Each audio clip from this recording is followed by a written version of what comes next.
Breaking news now as the Trump administration works to stop violence at home. They're also warning of a new threat from Communist China.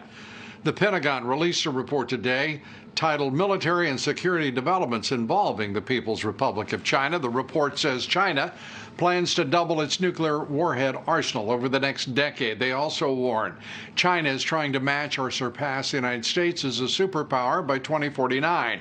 But China may not need 30 years if that report is accurate in other dimensions.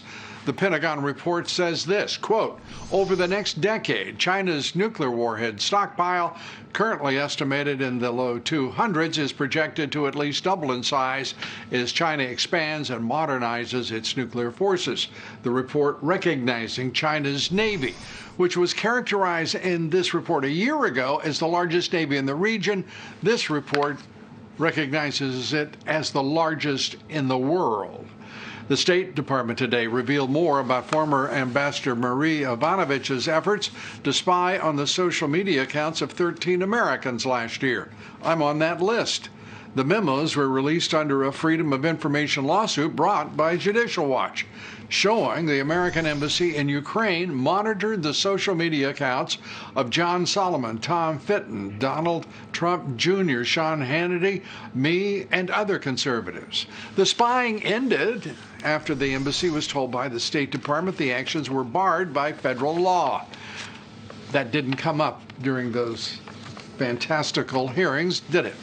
Well, China's Foreign Minister Wang Yi ramping up China's rhetoric, calling the Trump administration a, quote, radical group. Talking in Paris, Wang told the French Institute of International Relations, quote, what we are seeing now is that some are again maneuvering to draw a new Iron Curtain, erect another Berlin Wall, and start a second Cold War. President Trump is considering further restrictions to stop Chinese students from stealing intellectual property through their presence in our universities. Just a few days ago, a Chinese researcher at UCLA accused of sending software to the PLA caught destroying a hard drive, and it is only one among many and growing numbers of incidents. Joining us tonight to talk about all of this and much more, the United States Secretary of State, Mike Pompeo. Mr. Secretary, good to have you with us. Let's begin with the rhetoric of the Chinese government, and it is moving up to quite heated extremes now. Your interpretation of what's going on in Beijing. So, Lou, thanks for having me on. That was quite a list you read there with respect to the Chinese Communist Party's aggression. I think what's going on with the rhetoric is, for the first time, there's an administration, a president in the United States who isn't just going to turn the other cheek, who's prepared to take on this challenge. It's 40 years in coming. Frankly, America slept while China grew. You talked about their missile systems, their military, all the things that have grown. President Trump, the trade issues, all the economic issues that you talked about on your show for months and months and months now. President Trump's taking each of these on in a serious way, and I think you see the rhetoric from the Chinese Communist Party ratcheting up because they are feeling the pressure that's being put on them by this administration. And the issue of a Cold War, as the foreign minister suggested, between the two countries, is it not decidedly already that? Yeah, Lou, you know, the Cold War analogy has some relevance, but the truth of the matter is the Chinese Communist Party made some choices under General Secretary Xi. He's made it clear, whether it's his military buildup, the diplomatic efforts, the Belt and Road Initiative to try and create vassal states, a tyrannical regime all around the world for a global hegemony. The challenges are different. There are economic challenges here at home. Their United Front work. We had to close the consulate, the Chinese consulate in Houston, Texas, because there were spies operating from that place. It had truly become a den of spies. This is different than the Cold War in that we are challenged by a country with 1.4 billion people, an economy that had year-on-year growth of about 6% GDP, and it cost millions of jobs here in the United States of America. We will push back against them. President Trump will push back against them on every one of these fronts.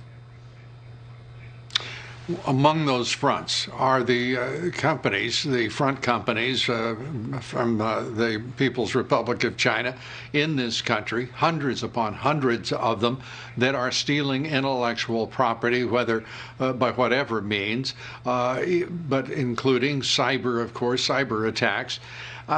What are we going to see happen? There has been so little acknowledgement on the part of China that it is committing crimes against the United States, and certainly no remorse.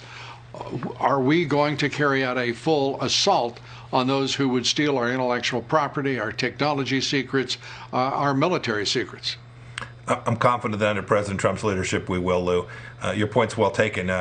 Billions and billions of dollars worth of American wealth for ordinary working class families, millions of jobs lost over the last 20 years. We came in with a lot of work to do. The previous administration had refused to confront this challenge. And you've seen us do it in places. We've done it with respect to telecommunications. Huawei, the work that we've done there has cost Huawei a lot because it was stealing stuff from us. And now you'll see a broader effort. There'll be announcements, I think, in the coming days and weeks where you'll see the United States confront this in a very serious way, all to the benefit of the American economy, whether that is students that are studying here in the United States that are part of this network, whether it is, you talked about the incident at UCLA, there was one at the University of Virginia, so the FBI and the Justice Department are working on these issues too. All of the places where the Chinese Communist Party has simply refused to behave like a normal nation and compete on normal commercial terms. America's turned its cheek for decades. President Trump's simply not going to permit that to continue to happen. We've built out the case, and now it's time to execute and implement the president's strategy. At last count, there were 75 of the so-called Confucius Institutes in K through 12 American colleges and university campuses. How many will there be by the end of this year? I hope the answer is 0, Lou. We've made clear that these are foreign missions. The State Department's designated them as such. That's important because now they come under a set of restrictions and rules. I think most universities, and frankly, we've had these Confucius Institution places other than American colleges. I think that everyone's coming to see the risk associated with them and the recruitment of spies and collaborators inside of those institutions. I think these institutions can see that, and I'm hopeful we will get them all closed out before the end of this year.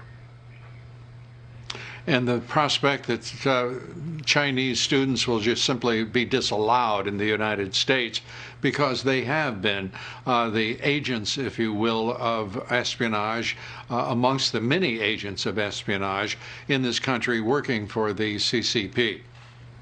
I don't know what decision the president will ultimately make with respect to the broad array of Chinese students, but your point is well taken.